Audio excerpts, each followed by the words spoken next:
Let's give them something to talk about. I see the energy running out. I got a planet to run around. Okay. Good morning. Good morning. No guest today, and I'm wondering our viewership's probably our listenership's gonna go down.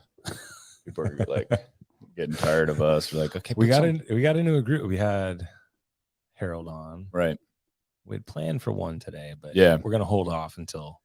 So I'm trying to get Yvonne on for this, and it's not easy.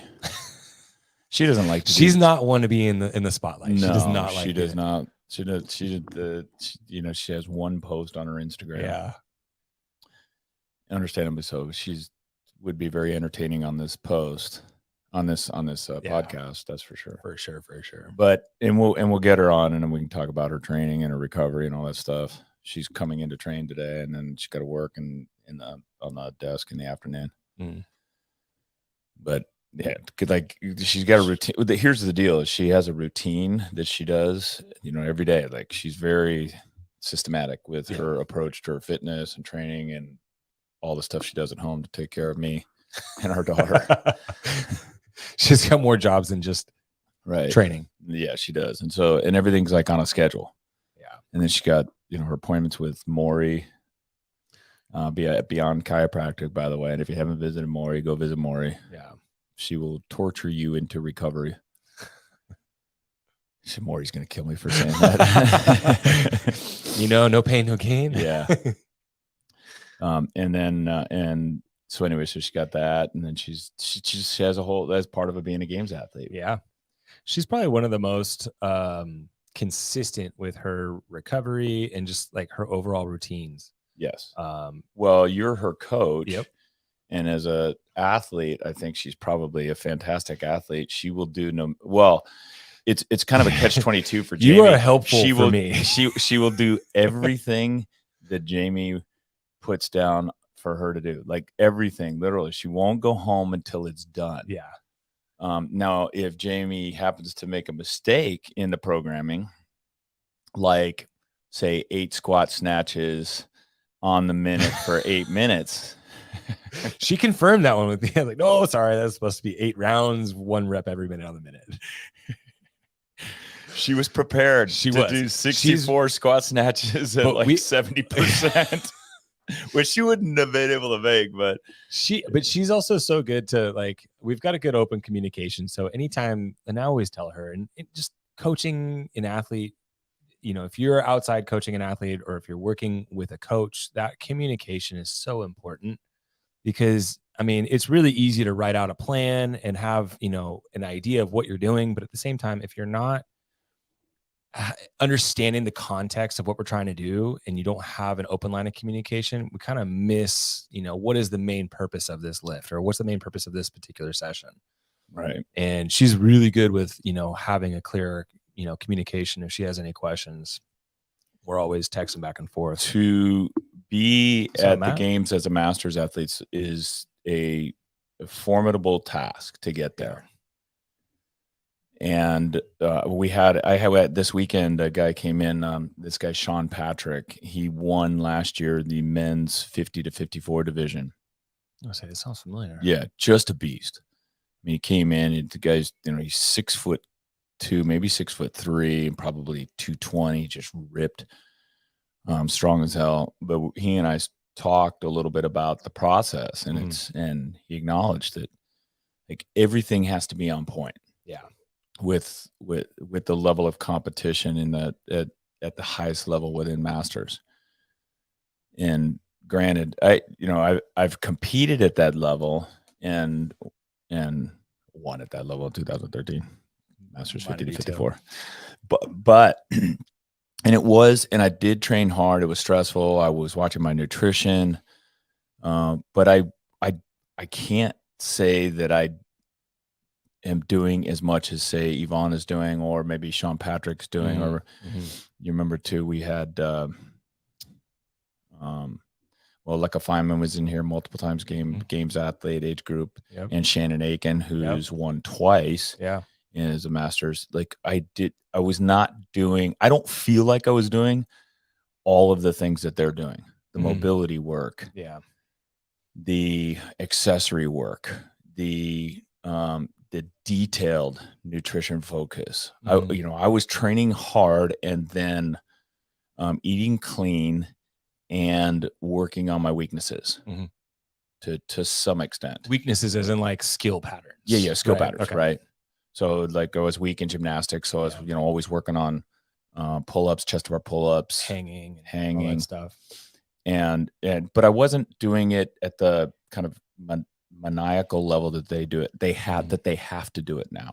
I mean, it's evolved so much. I mean, that was 10 years ago, Right? when you won the games. Yeah, 10 years ago. Yeah, 2013 or 12. It was 2013. Yeah, it's different now. Yeah.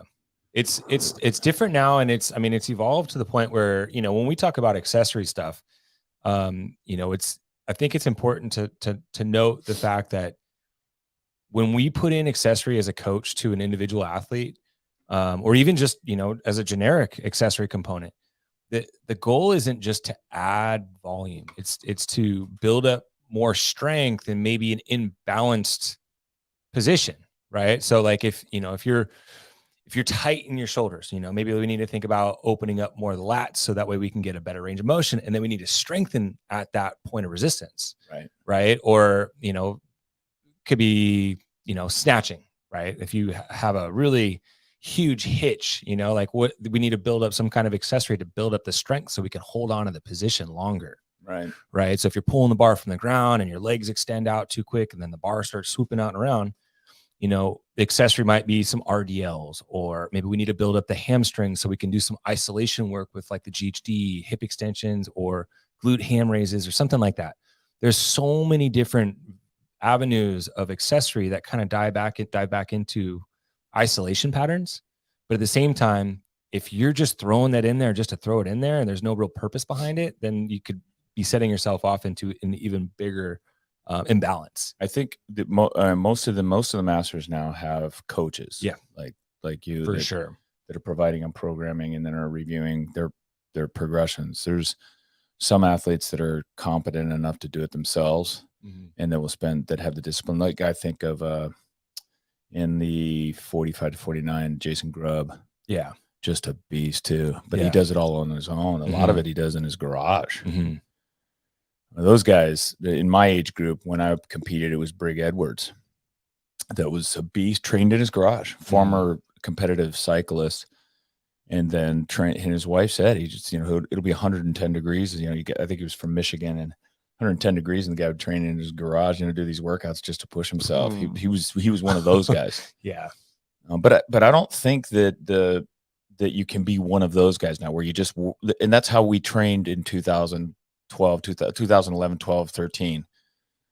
Freddie Camacho too will probably say the same thing. We just worked harder. Yeah. We went harder. We pushed ourselves harder. I would train with the competition athletes, and I'd try to go in the dark zone, dark place, and stay there. Yeah. Now it's much more thoughtful. Yes. With the programming, with their training. They don't go to the hard place every single time they train. There's a purpose behind it. There's a purpose behind it. Yeah.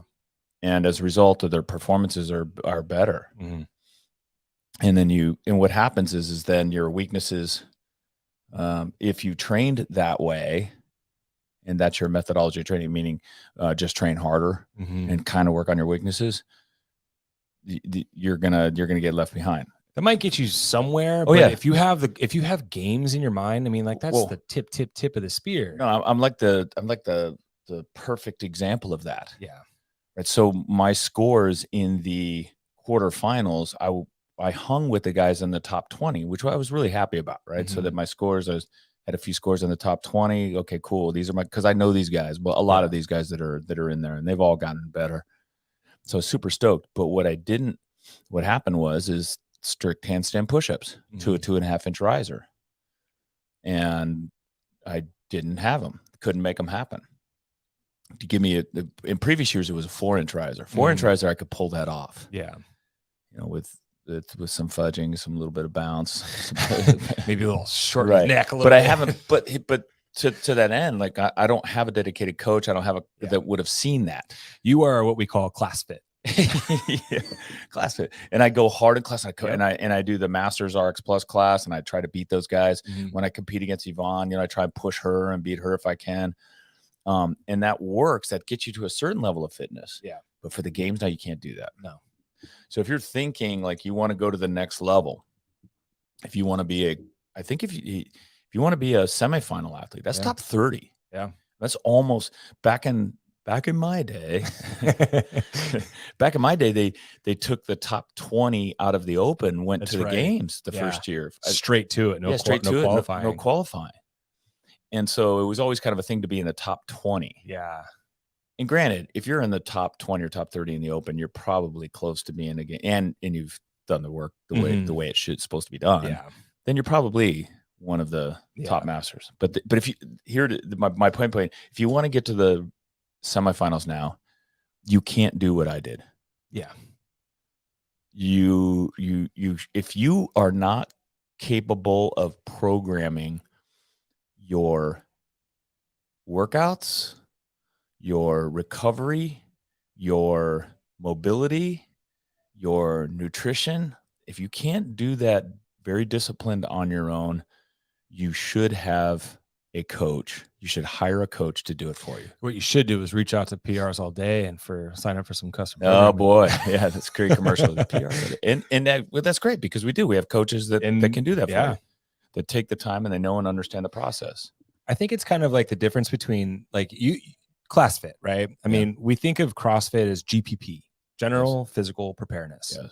And doing class, you're going to get that. You're going to improve your fitness. You're going to get better at a little bit of everything all at once. And it's just a steady increase of, progressions, right?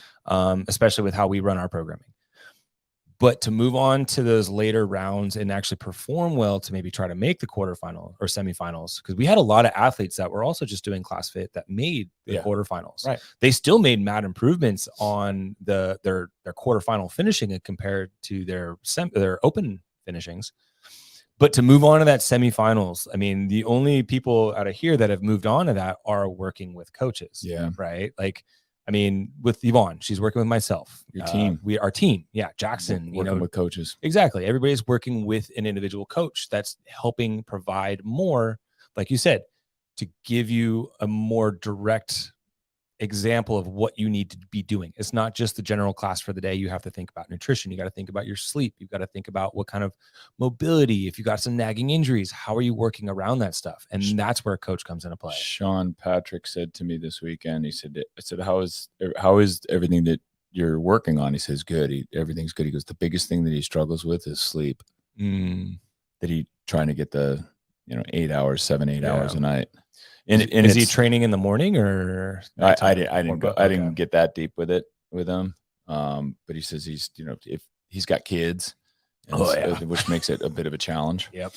So it was a good conversation, but he essentially validated exactly what you just said.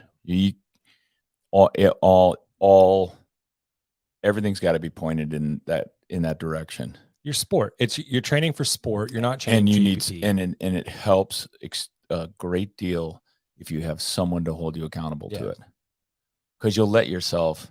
I let myself get away with less sleep. I let myself get away with no mobility work. I let myself get away with, I get an injury and I'm right back around it. Yeah, work around it. Yeah, and that's like having a coach. You might have all the intentions in the right direction, and you might be doing everything right, but even having a coach that you have a chance to bounce ideas like, hey, this is how I'm feeling. And instead of getting in your head and like, fuck, I'm just going to work through it. Yeah.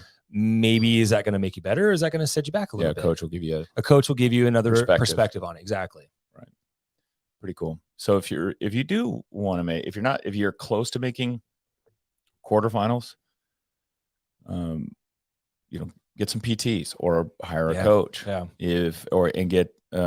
And get accessory programming, for example. Mm-hmm. Do a PT. Ask your affiliate. Do a PT with a coach, maybe with multiple PTs, and then have them program accessory work to improve your gymnastics, to improve Expose your wherever you're weak. your Olympic lifting, whatever it is. Yeah, it could be a specific modality. It could that's- be just some an of the imbalance. some of the subjective, and then be open minded and listen, and don't get offended when they tell you suck, get better. I think that's a big part too. Sure, It's it is. Being able to work with a coach it's almost kind of like setting your ego aside, and being told that you suck at this and this is what you need to do to get better. Right. And then if you want to go from quarters to semis, you're going to need a coach now. Yeah. That's crazy. But I mean, it really is. So, I know a few of the athletes like Tim Dimel and Jason Grubb and some others that can get through that can grind through the next level. Yeah. But I think the people that have coaches have a distinct advantage. They just do. And I mean, I think back to when we were at the games for Yvonne last year, just watching the warm-up area. Oh, I mean, from a coaching perspective, right. I want Yvonne to be fully prepared. I don't want to have her thinking about the stress of like, okay, well, what time do we had a set time. We would warm up at this time and we would go through like a general warm-up. And then as it got closer, depending on where the heat was, if there was any adjustments in the schedule, is where we would tweak and adjust the specific warm-up. Yeah. Right. So there's a difference. Like the general is just kind of get your body moving, get your heart rate up, get your joints moving well. And then when you think about the specific, now we need to start thinking about what exactly do we need to be able to accomplish in this workout today. And it's funny because you watch all the athletes and all the coaches back there just kind of striving for finding an equipment or making up equipment to replicate whatever they're doing out on the floor. It was fun. Yeah. Even in the recovery area, the athletes that were prepared that had cots or stuff to lay on or tent. Yeah, tent. Mary Beth.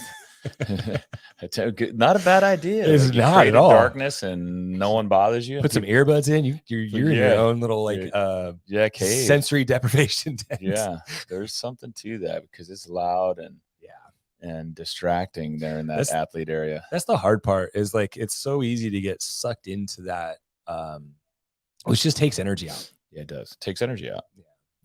Cold cement floors. Oh yeah. Fuck. Our masters athletes all improved substantially from that. All of our masters athletes, age group athletes, masters athletes that did the semifinals improved fairly substantially. Yeah. Yeah, I've got a few numbers over their open position. I had 100% of them improved. Even me with taking a 0 on a workout and almost qualifying. Yeah, and almost qualifying. And I didn't do the math. I should probably do the math to figure out how many how many handstand push-ups did I need to do to make it to maybe the next one level? I don't know. No, that would be so painful if it was one. No, it was really cool. I was going through a lot of the scores, and I just got a couple names here. Yeah, go ahead. Erin, for example, she was one that was really close. And she's Erin Such. She's class fit, and I remember when talking to her because her daughter and my son are in class together at kindergarten. And I caught up with her out front of the class at pickup. Like, so you ready for next week? And she's like, oh, I'm so terrified. It's like deer in the headlights because it's like she's just class fit, right? She comes in and she crushes the workout. She puts out 100% effort. And that showed as she translated into, that kind of environment where you're having to do multiple workouts. Like her efforts in the gym just doing class fit showed in her overall rankings.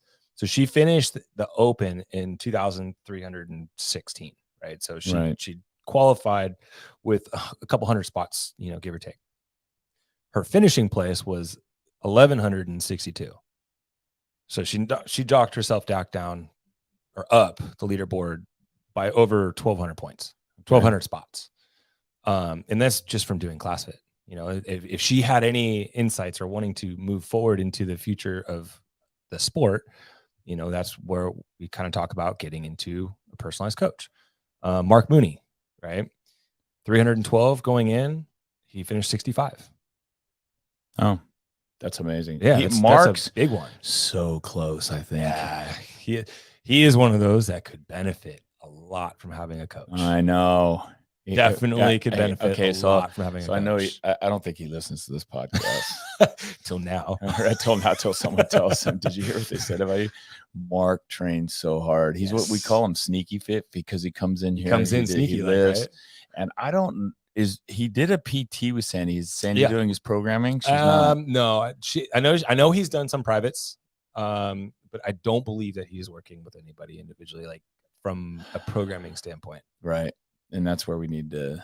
That's where I want it because I think like he smashed that. He got 7 rounds on the handstand push-up workout. He said he goes the handstand push-ups were so easy for him because it's 2.5-inch riser. He's got strict handstand push-ups. He said it was killing him because he was having to go back to the GHD. I think he said he was close to a PR and a clean too. His clean was 208. And what was his max? I think he said he was close to a PR attempt. Was he? I don't know. I feel like, maybe he's like 225. I would get, if I had to guess, he's probably 225, 235. Okay. Which is kind of a bummer. Well, that's kind of one of those things too. Like if you're not testing yourself in that kind of environment, like even just throughout the year where you're having to go from, I mean, we do that in class from time to time, but I know he does a lot of stuff, like you said, sneaky fit, right? Right. So what does the outline of his sneaky fit look like? Right? Like what is it preparing him for? Is he just kind of adding some of the stuff here, or is there a specific intention or time of the year that he's trying to work on that? You know, that's where like a coach would come in hand and help figure out him the along periodization. The time. Like, hey, stop training for strength now. Yeah. And it's like, you know, like talking with Yvonne, you know, when she finishes the open and it's like, okay, well, the open is not our game, right? Our goal is to go to the games and podium. So the open, we know we're going to make the top 10%.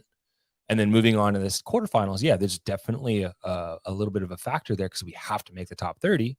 But then when we get into the semifinals, that's where we're looking to kind of peak a little bit closer because we need that top 10. Right. Right. And then from there, training for the games is fun because it's so much more stuff that's outside of the gym that, you know, we're not stuck to inside the gym. Yeah. Does that make sense? Yeah. You know, there's swimming, there's long trail runs, there's potential biking, you know, there's odd objects. These are the things that we can't really play with leading into semifinals because we're not going to see any Atlas stones or weird barbells or gymnastics components. Right. Because we can't replicate that here in the gym unless CrossFit gives us a heads up to plan ahead for it with like a floor plan or here's some new equipment, which I think we're going to see some kettlebells in semifinals. They had kettlebell on the. They had kettlebell, list, which means that we still could see them in this. They had this qualifier round. A kettlebell. I thought they had kettlebells. I thought there was a kettlebell. Sure. Yeah. Okay. Could have sworn it was a kettlebell. Regardless, we're playing with both. Right. Both single. Yeah. We're getting it all in. Yeah. But you know, like I said, if you have like Mark, he's really close. Yeah. And I think going into, if he has a goal to make it into that semifinals or go to the games, you know, it could be one of those benefits where talking with a coach and at least just kind of figuring out what does the year look like, where you can still participate in class and be a part of the community, but at the same time, you're filling in those holes where you are suffering in the point spread. Melissa Chatterton too she beat me because I ended up 42nd. She ended up 41st. Yeah. What did she finish in the open then? And she only has one more year in her current age group. Which age group is she in? She's 45 to 49. Oh, okay. And I'm sorry, she's 50. I'm sorry, 50 to 54. She's 50 to 54. So she goes into 55. In 2 years, she goes into 55, which is a lighter weight. Which is a good time to start. Yes. Melissa is so close. And Melissa's one too that she's like Mark. She trains hard, but I feel like her training is she's also class fit. I feel like she's class fit. She's random. She works on some stuff. She goes really hard in class. Yeah. She comes and does Masters RX. And she goes really hard. Her mobility and range of motion challenge her. And she, you know, she's good about responding to it in the moment. But that's something that she could eliminate altogether, so she doesn't even have to worry about it. I'm gonna corner her, Mark. Yeah, she went from 84th to 41st. Yeah. So she's up there also, especially moving into that new age group. And what was I'm gonna look at the workout. Oh, here it is right there, blatantly obvious. Well, no, it? two of them actually, two workouts that caught her. Was the lift 160? No, it wasn't the lift. It was the 153. No, 165 was the 165 reps on the workout 2A. And she got 143rd place, which is 2A is the handstand push-up workout, which she has strict handstand push-ups. Are you looking at quarterfinals or the open? What am I looking at? I'm looking at quarterfinals. So she got 45th on the first event, 14th on the second. I'm event. sorry, that's 14th. Oh, okay. And then she took a 153 on the that's clean, what it is. I'm sorry. And then a 124 on the end. 2B, it's the lift. Yeah.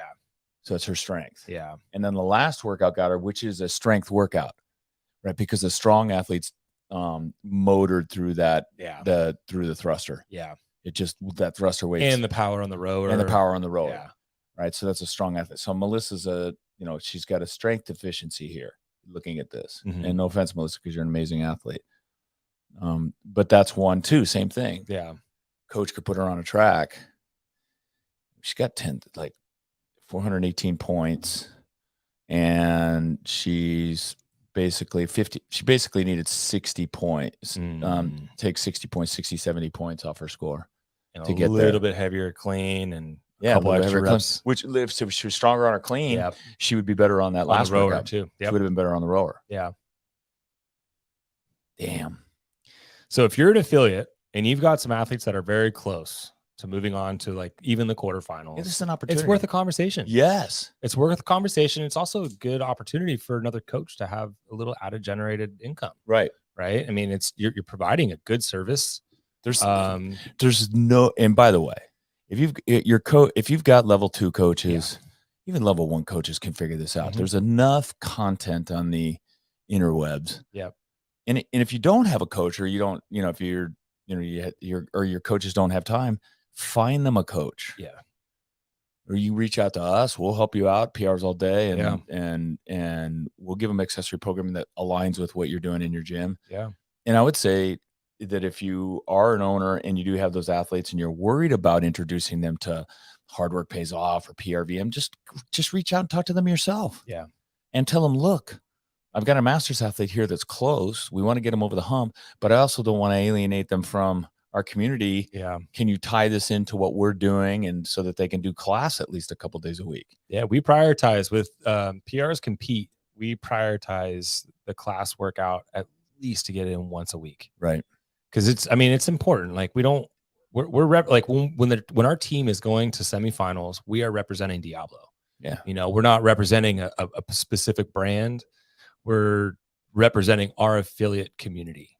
And it's pretty cool. The community gets behind even masters athletes. So they great. love it when our masters are doing this stuff. Yeah. It's a huge boost for kind of community spirit. Just general camaraderie and just overall vibe. Yeah. So if you don't, I would talk to your coaches first and say, does anybody have an interest in doing, creating some accessory programming? And that's the first level. Accessory programming is it. So in other words, you're going to do class, because obviously class got them to quarterfinals. Continue to do whatever they're doing to get to quarterfinals. And then let me write for you 2 to 3 days a week of accessory programming that's going to help get you over the hump and get you past your weaknesses. You don't have to take them out of class. No. I mean, our RX Plus, which is the PRs compete track, it started in class. Like we started basically developing that community, that competitive environment and community. And I mean, we got to a point where it's like we had to add a lot of added stuff because, we won semifinals and game stuff in the distance, and GPP can't quite cover it all. A lot of stuff to cover. Here's the other thing. Masters athletes especially will pay for this. Yeah. It's a big deal. Especially now, going back to what I said earlier, how hard it is to get to each level. It's a big deal to make it to the next level. Yeah. And it's a huge ego boost. It feels good. It keeps you interested in this stuff. If someone makes quarterfinals and then makes semifinals or makes the games, they're going to tell their friends. Mm-hmm. And their friends are going to be like, wow, where do you work out? Yeah.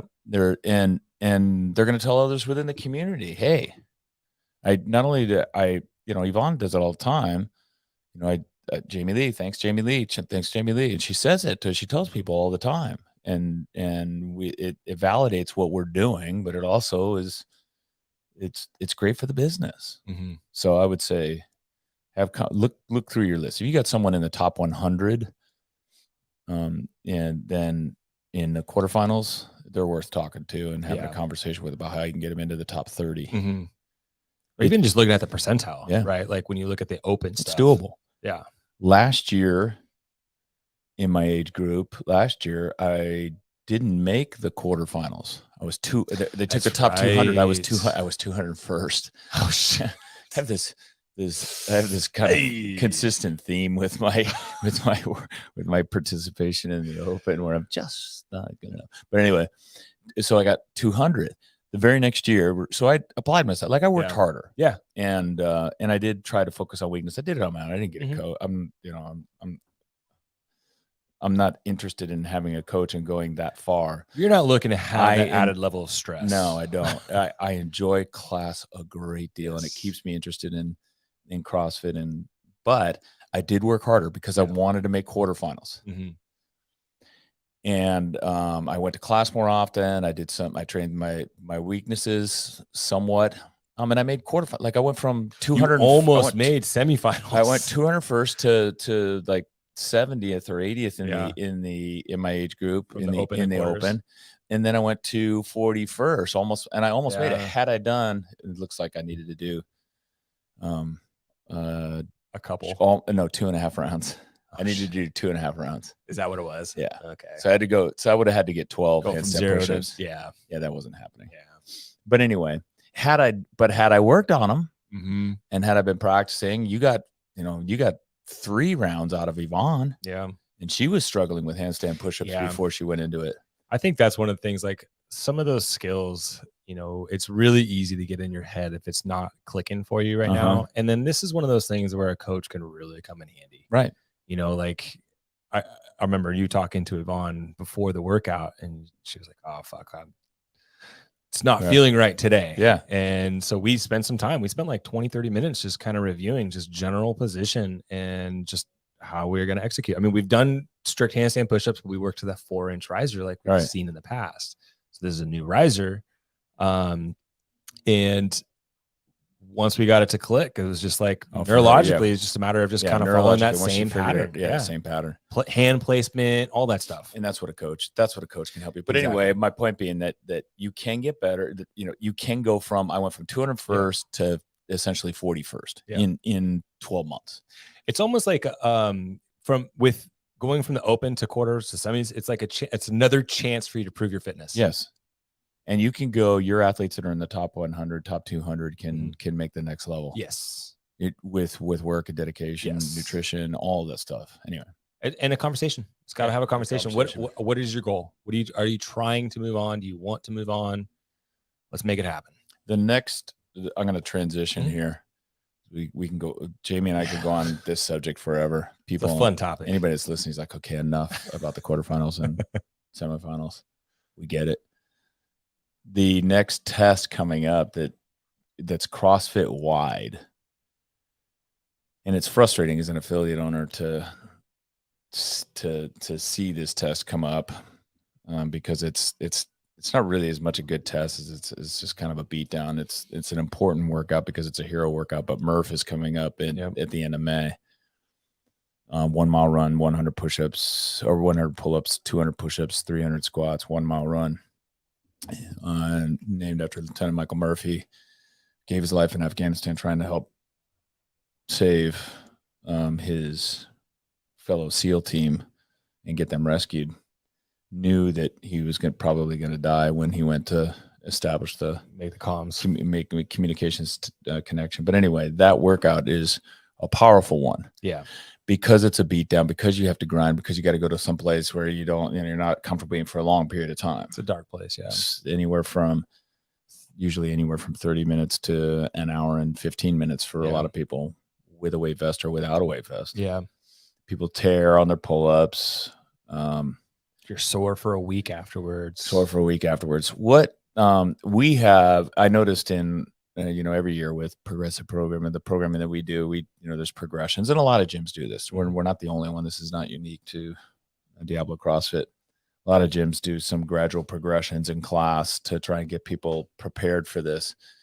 What I wanted to talk to you about was your recommendations for, if your gym doesn't have progressions, what might you do to help improve your performance? Because everybody wants to get better at Murph. Like you do Murph and everybody wants to improve their time. Like that's a really good feeling. Yeah.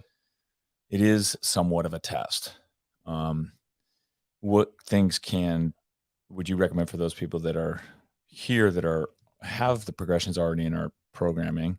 Like here like with Diablo, progressive and then, programming? but then also the people that don't have those progressions at their affiliate, that what are things? Because most of us, anybody that's listening to this is probably going to do Murph or a version of Murph. So I'll start with what we're doing here. As soon as the quarterfinals was over, we've restarted our macro calendar, and with that in mind, our goal is to build sound movement patterns: squatting, pressing, pulling, that stuff. Right now, we're in a current cycle where we're supersetting squats with floor press. And the idea of the floor press is just kind of, like I said, refining the pattern itself. Like a floor press is a horizontal push, like a bench press, which is very similar to the same pattern that you're going to see in a push-up. So what we're doing right now is we're working on that foundation of that pressing pattern, which then next month, if I can put it on camera, in close versus this out wide. Yes. Right. Yes. Right. Which we see people doing push-ups. They get up here. Yes. And they push, which just gets you to. If you think about like when you do a bench press, yeah, the idea of pushing your elbows out is putting your shoulders in harm. Yes. Right. And I mean, depending on the weight and what's the intention, are you trying to bodybuild? Are you trying to isolate this one muscle? Are you trying to stabilize with your back and, keep your shoulders healthy? Right. When you think about how many push-ups we're going to be doing in that workout, you want strong, healthy shoulders going into it. So right now we're currently working on that floor press. It's just a way to kind of refine and go back to the foundation aspect of that pressing pattern. Next month, we're going to be seeing a lot more push-ups and pull-ups as a bodyweight movement pattern to develop and build up the volume. Now, when you jump into that workout, you got 100 pull-ups, 100, 200 push-ups. The volume itself, once you start reaching that point of failure, then we do start going to those out wide elbows, and we might be putting our shoulders in some kind of a risky position. So if you are not following what we're doing, what we should be doing on your own or in your affiliates is refining and teaching proper mechanics. Don't just throw volume on people. Right. Build up the mechanical positions so that way when they get into the workout, they have an understanding as far as what's moving well and it's going to sustain them for the longer period of time. You have to condition that shape. You have to condition that archetype and position. If you just start throwing on volume with a wormy push-up or those elbows out wide and maybe shorted range of motion, you're essentially setting yourself up for a problem, because there's only so much of bad patterns your body can handle, especially before you put it into a workout like Murph, because that's where we would typically see somebody break down. And if at the same time, if you don't have the volume built up, that's fine. I always try to emphasize, like with these hero workouts, it's important to recognize that we are doing it to in tribute for a person, right? A person, and there's a reason behind it. We want to go to a dark place. We want to enjoy our fitness and what they gave for us to be able to do that. Doesn't mean we have to be the heroes, right? So what I mean by that is, don't feel like you need to do 100 pull-ups if you can't do 15 of them correctly.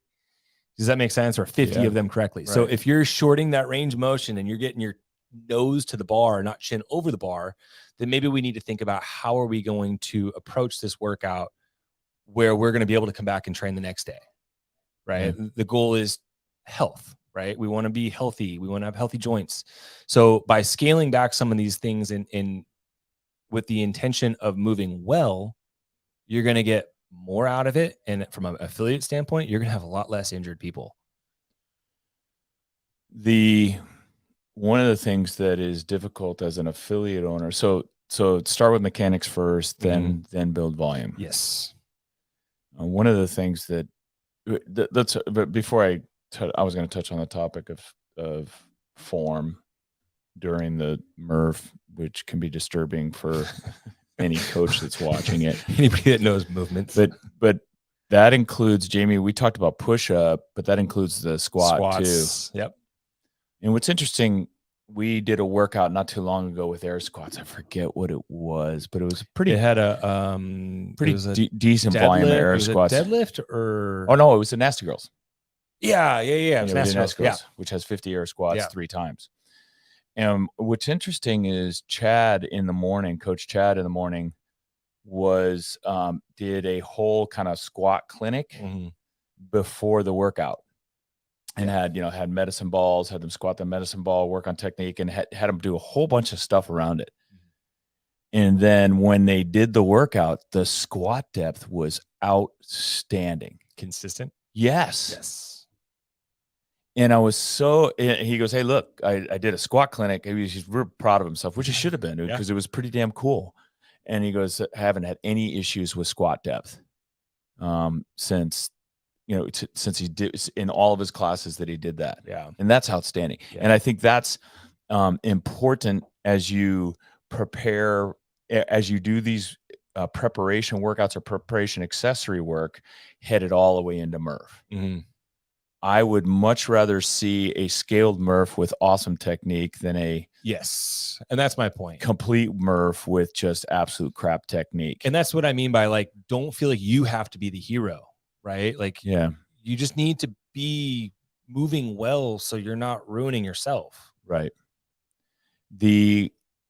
Coming back to the push-up, push-up technique that or push-up scaling that people can do to improve positioning or technique. Do you have any favorites? I have a few favorites. One of the ones that I try to have athletes use, because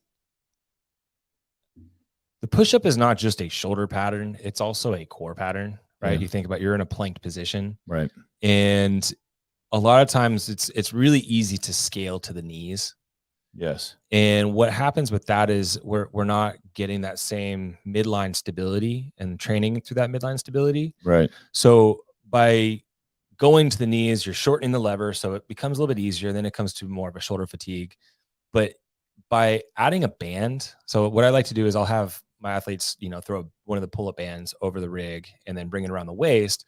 So it's giving them a little bit of support in the midline. Now, you can always scale that up even further by just moving further away from the rig, which just lengthens out the tension on the band and gives them a little bit more assistance. Right. But that way they're not worming. Yes. And we can get a better shoulder position. Because when you start to worm, you start to let your shoulders shrug up. Yes. We want to think about good shoulders away from the ears, creating rotational torque at the push-up, at the shoulders. So that way you're getting you're using the whole system versus just isolating a couple muscles. Right. We don't want to just tax out the triceps and just the pecs. Like, let's think about stabilizing through the upper back too. And as you are building up for MRF, you should be rehearsing and practicing all these patterns just to get it to where it's a second nature. Right. And if you have to use the band during the workout, then that's fine. But at the same time, we want to strive for not needing the band, and we want to strive for just continuing to move well. That nice plank position. Yeah. Hollow body. Yeah, I like seeing in class that the athletes that use that band up on a pull-up bar and then just put it down around their waist. It just puts them in great positioning. It's so much easier than it looks. Yeah. So it's like, as far as like a scaling, the other option would be like going into an incline, right? Where you're using maybe a box or a bench or doing push-ups on a wall. Like that's another way to kind of work on scaling that back. Right. But when Diablo and progressive programming goes into June, that's going to be a big focus, is working on, quality push-ups. But we're coming off of all these floor presses, so our shoulders should be moving well, and now it's going to come down to midline stability, core holding that plank. And pull-up training, 100 pull-ups isn't as hard as the 200 push-ups in my estimation, but the 100 pull-ups, training that is it, do we have a, or do you have a mix of strict work plus kipping work, or is it just kipping work? We're going to be spending some time practicing the kip, right? So like, I mean,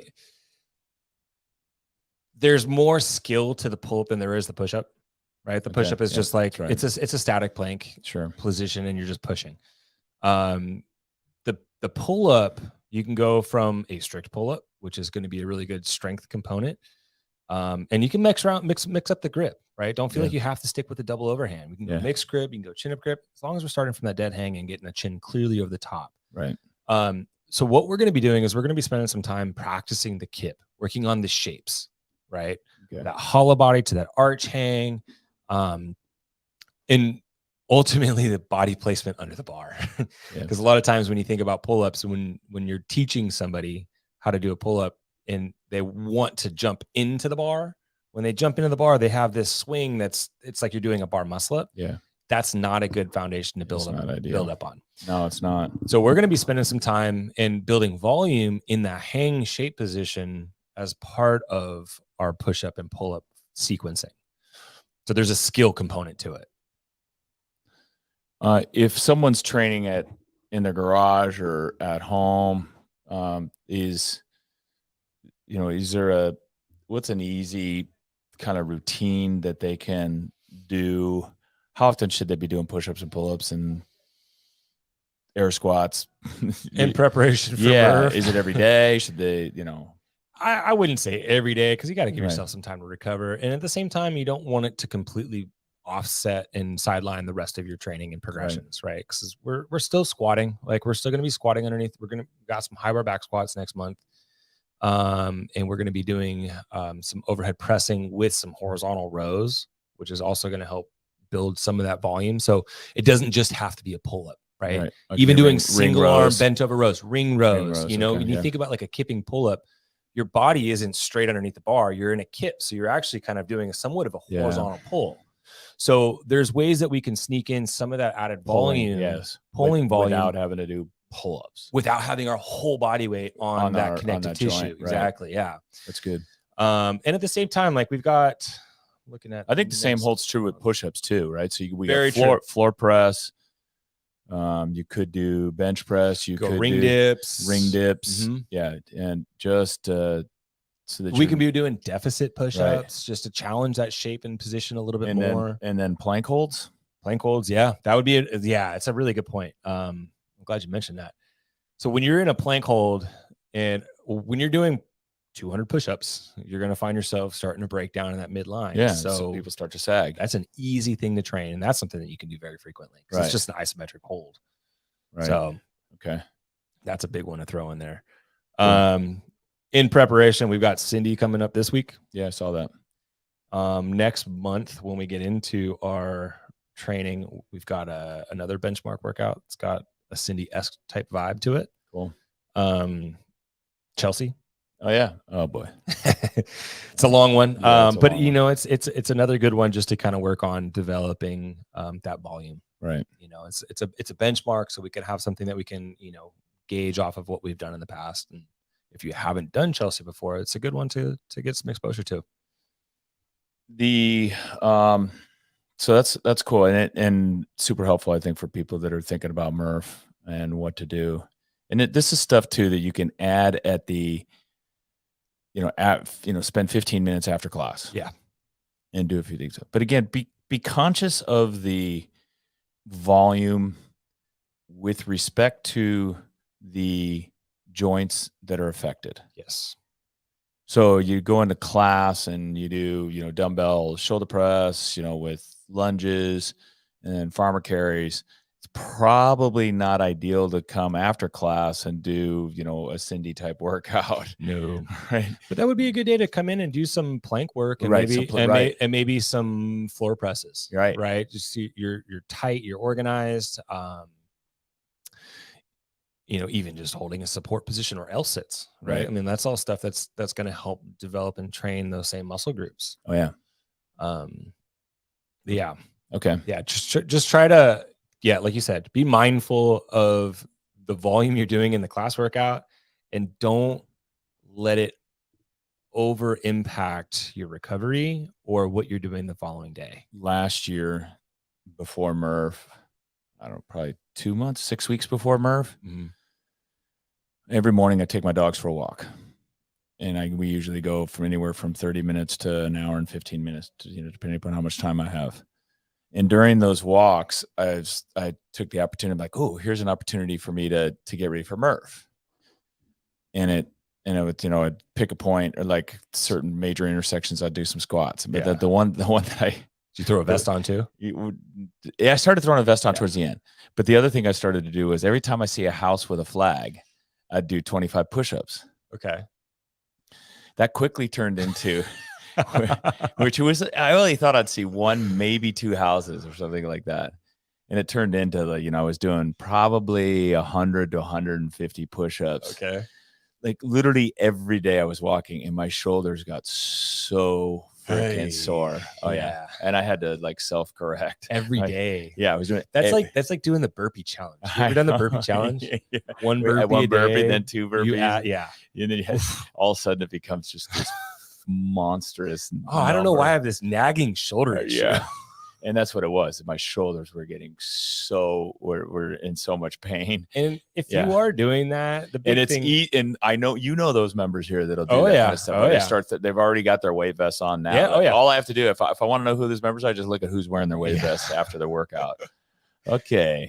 If you are adding in a lot of that other stuff, you just got to make sure you are working that opposing muscle groups. Yeah. By the way, let's talk about the weight vest just real quick, since we're on Murph and we've got time. Let's talk about when do you weight vest and when do you not weight vest Murph? And what about training with a weight vest? Is that going to make you any better? And when should you train with a weight vest for or how often should you train with a weight vest? Yes, Jay, you are guilty. He's already, I know. I've seen you in here, you son of a bitch, with your weight vest on already. Even if it's like half the year out. I actually feel bad for Jake because he's got a great Murph time. And so to beat his Murph time, it's gonna hurt. Yeah, it's gonna hurt. Have fun going to that dark place. Yeah, I know. So he's gonna start. He has to start earlier and earlier every year to get ready. Yeah. With the vest, I think it's just start wearing it. I mean, getting used to it. It could be wearing it for a hike, like doing maybe even like a small ruck here and there, but then starting to throw in some of those push-ups. And when we're doing our EMOM stuff in these days, that's not a bad time to bring the vest if you have it available. Right. Because then you could start building up that volume. I mean, because we're already working on the shapes and positions now. It's just a matter of now adding that added resistance before we actually, like a month out before we get to Murph. That'd be perfect. Right. And then on the running side of it, a mile run, it's no joke. 2 miles. Right. It's 2 miles, right? Mile up front. But the first mile is usually not that bad.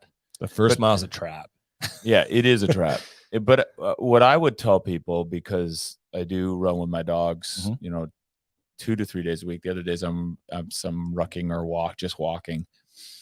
I would start small.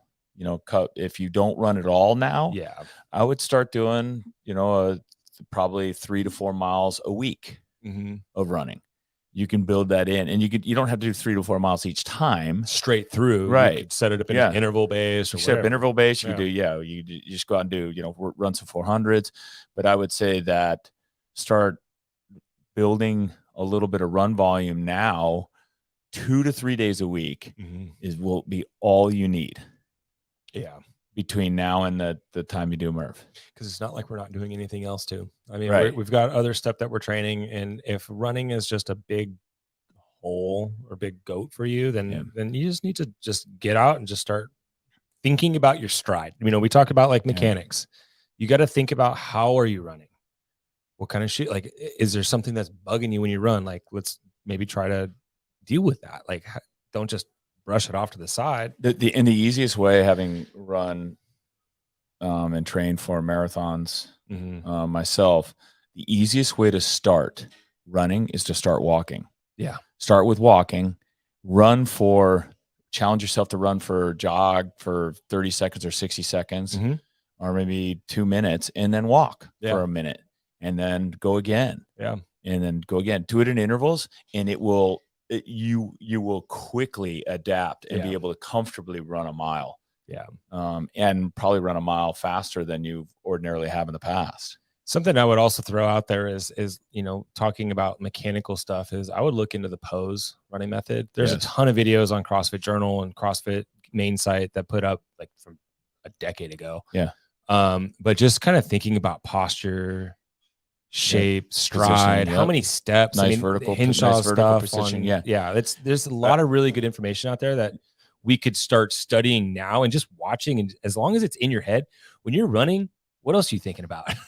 Right. Yeah. I'm personally thinking about how many steps am I taking? If I'm looking at the cracks in the sidewalk, I want to hit like every other step or something like that. So that way I'm not overstriding or running too hard at a specific pace that I want to sustain. Yeah. So there's a here, I'll post I don't know if it's any good, but this is a good entree, is a YouTube video on the pose running method, because we're advocates of that. Rob next door, who runs Triactive Endurance, teaches the pose method. You're just falling. Just falling, keeping your feet underneath you. Falling, figure 4. Yeah.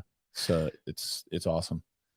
And then the last thing, the only thing what I wanted to finish on, it was something I touched on in my email, and it's primarily because I've been inundated recently with articles related to longevity.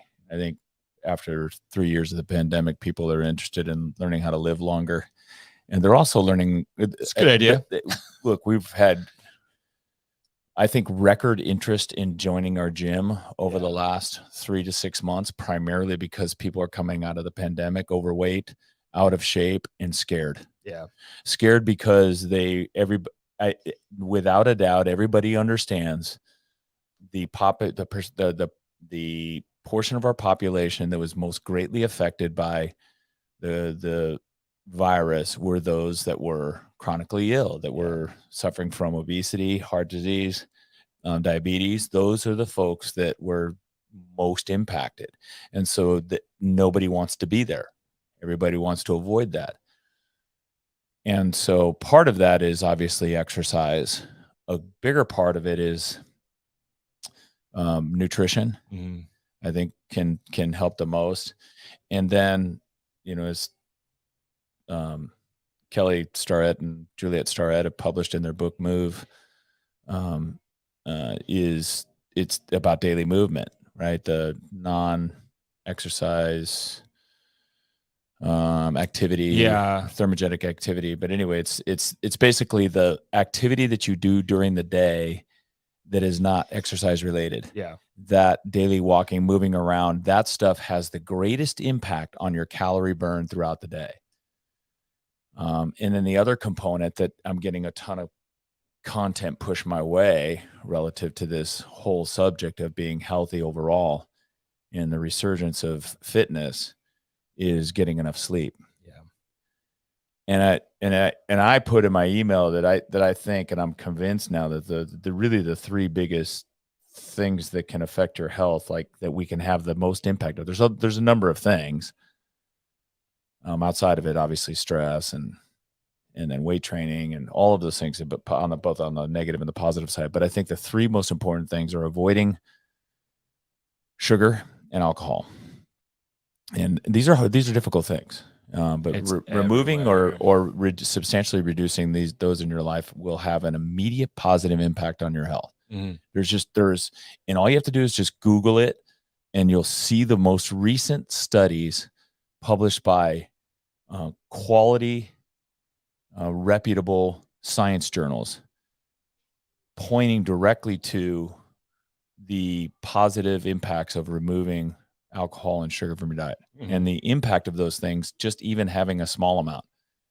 The most recent, the article that I published this week in my newsletter was 6 tablespoons of sugar. And the way it just cracked me up how this was positioned.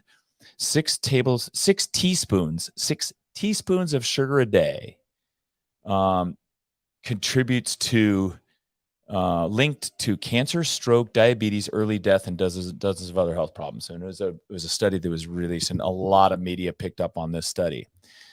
And so this article that wrote about it, and I forget which media outlet it was, but had it, and this is the one that was reshared the most by other media outlets, was 6 teaspoons of sugar. Because you think, I don't eat six, come on, 6 teaspoons of sugar. There's no way I'm eating 6 teaspoons of sugar. Everything. Well, so I'm like, 6 teaspoons of sugar. That's really interesting that they framed it that way, because it makes it seem like a lot. And then, so we don't feel as bad looking at that article. There's no way I'm getting 6 teaspoons of sugar.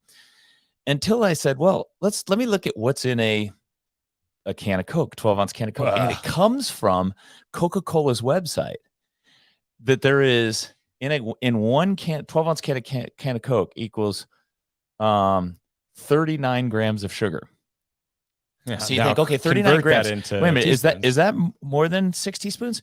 Well, one teaspoon is 4 grams of sugar. So that's 6 teaspoons. So 6 teaspoons of sugar is 24 grams of sugar. One can of Coke has 39 grams of sugar. US can. US can. Right? 12-ounce can has basically 15 more grams of sugar than 6 teaspoons. It's basically 8 teaspoons of sugar in one can of Coke. A medium vanilla latte. So I started to go down the rabbit hole with this one. A medium vanilla latte has 35 grams of sugar. Fuck. Yeah. Divide that by 4. That's 9 teaspoons of sugar. How much is 9 teaspoons of sugar? Yeah. How much is in a Gatorade? Gatorade. I looked at them all. If it was 12 ounces, it's about the same. It's about 35 grams of sugar. All of them. Just it comes back down to read the labels. Yeah. So that article when it was pushed out and reshared, and that hit me. So literally, like you to if you think about it, one Coke a day contributes to cancer, like all of these terrible diseases, chronic diseases. And then you think about, most importantly, and what I want people to think about is think about your kids. Yeah. Drinking one Gatorade, right? Because they do that, right? Or it's not even just or a Mountain Dew. It's also like the graham crackers that they're giving you at school. But don't even get there, because then you'll be really appalled. Like, well, be there, because then it makes you aware of what's going on. Well, I guess so, because so 6 teaspoons. Most kids are probably in the 20. Oh, for sure. 20 teaspoons of sugar a day, for sure, easily, for sure. And that's appalling to It's think that just 6 teaspoons a day can put you in a risk factor for And so now you're starting to understand, really easily understand, and it's. You're starting to really easily understand why we have a childhood obesity issue and why diabetes is such a problem. Yeah. spoonful of sugar. Yeah. If it was just a spoonful, it'd be okay.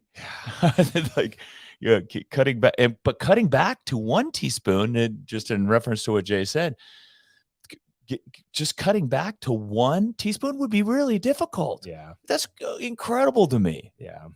But that's where we are with our food production in this country. Yeah. It's in everything. Yeah. And alcohol's the same thing. There's a new study that came out that showed that even just drinking 1 drink a day. Really? Yeah. Contributes to cancer. And the whole thing about like a glass of wine a day. Yeah. It's been completely debunked by research. And then the other thing is walk often. And I've seen a ton of information about this walk often. We talked about this with Jason Falcon. Is stay busy throughout the day. Just park further away. Be busy and active throughout the day. And then the last one, I think, that is just kind of basic. This is beyond exercise and all the other stuff that we do, but sleep 7 to 9 hours a night. And I'm really working hard to try and make this one happen. But this one is so important. Chrissy Lee, by the way, wrote Jamie. She calling you. I have a sweet tooth. So do I. Yesterday, I guarantee you I had more than 6 teaspoons of sugar yesterday with all the. Oh, and I got some stuff. Yeah, I shouldn't take. I brought some of that cake. By the way, today the Indonesian cake today. Oh, that's so good. There's no sugar in that. Yeah, lies. I forgot to break that out.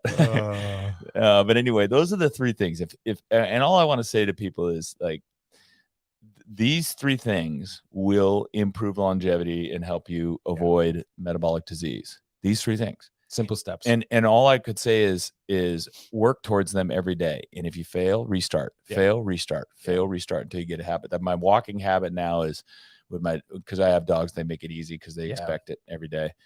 That's huge. And that has done great wonders for me just in terms of mental health and everything else. And I work on avoiding sugar and alcohol, and then sleeping 7 to 9 hours a night. You do those 3 things and you're so far ahead of the regular population, the general population. Yeah, it's pretty wild. Yeah. Anyway, anything else today? No, that's it for today. Good. All right. I think that's it. Yeah. Until next time. You guys, thanks. And then we'll have if we have a guest on next week, we'll try and get a guest on next week. I want to bring interesting people on. Yeah. And people that want to be on. Yeah. And there's a couple people that I've got in my mind that we could do that. We're not going to do any big invitations yet to any big name people yet. They're on everybody else's podcast. We'll let them be there. They aren't going to come onto ours until we get our viewership up anyway. Yeah. They might help. No, they'd help. But it's, again, I want to make sure that we've earned it. Yeah. Touche. Yeah. Right on, you guys. Thanks. Till next time.